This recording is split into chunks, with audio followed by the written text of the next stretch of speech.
दोस्तों, social media पर science के हवाले से ऐसी कई खबरें और वीडियोस मौजूद हैं जो कि सबको हैरत में मुब्तला कर देती हैं। कुछ हिस्सा तक हैरानकुन होती हैं कि दिलचस्पी का बायस भी बन जाती हैं। मशहूर अमेरिकी साइकोलॉजिस्ट वेंथ रूप का शुमार इन चंद साइंसदानों में होता था जिन्होंने अपनी साइंस की मोहब्बत में कई तजुर्बात में अपने ही घराने का इस्तेमाल किया।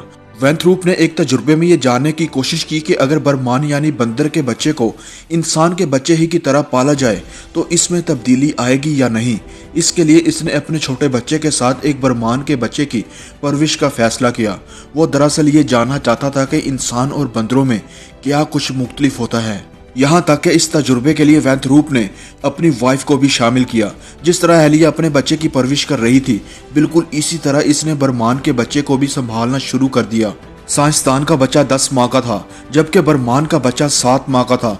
तजुर्बे के दौरान दोनों को, बरमान और बच्चे को, एक जैसा खाना खिलाया जाता था, एक जैसे कपड़े पहनाए जाते। इस सब में इंसान के बच्चे के मुकाबले में बरमान के बच्चे ने काफी हैरान किया, क्योंकि बरमान का बच्चा सिवाय बोलने के हर वो काम कर रहा था जो कि इंसान करते हैं। इसके तासुरात, खाने का तरीका, वॉशरूम जाने का वक्त, हर चीज इंसानों जैसी ही हो गई थी।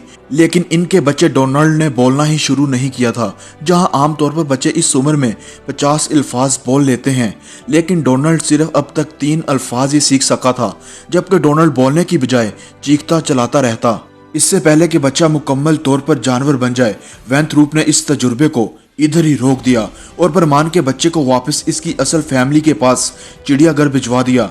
लेकिन दोस्तों, अब बहुत देर हो चुकी थी, क्योंकि असल फैमिली में बरमान का बच्चा घुल मिल नहीं रहा था और 1 साल बाद ही इस दुनिया से चला गया।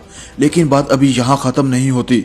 दूसरी जानब डोनाल्ड को भी दोबारा सब कुछ सिखाया गया, लेकिन शायद वो बरमान के बच्चे के साथ रह रहकर इसका आदी हो चुका था और कुछ समझ ही नहीं पा रहा था। वो बड़ा तो हो गया था, लेकिन इस सूरत हाल में 48 साल की उम्र में डिप्रेशन इस हद तक हावी हुआ कि डोनाल्ड ने अपनी ही जान ले ली।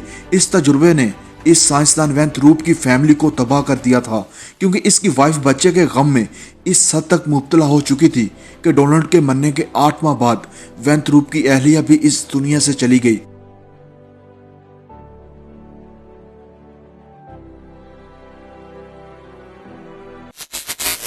दोस्तों, आज की ये वीडियो पसंद आई हो तो वीडियो को लाइक जरूर कर दें और मजीद ऐसी इंटरेस्टिंग और इन्फॉर्मेटिव वीडियो देखने के लिए इस चैनल को सब्सक्राइब जरूर कर लें और साथ बने बेल आइकॉन पे भी हिट कर दें, ताकि इस चैनल की आने वाली हर नई वीडियो का नोटिफिकेशन आपको मिलता रहे। दोस्तों, अगर आप मुझे इंस्टा पे फॉलो करना चाहते हैं तो उसका लिंक नीचे डिस्क्रिप्शन में मौजूद है। अपना बहुत सारा ख्याल रखिएगा। अल्लाह हाफिज।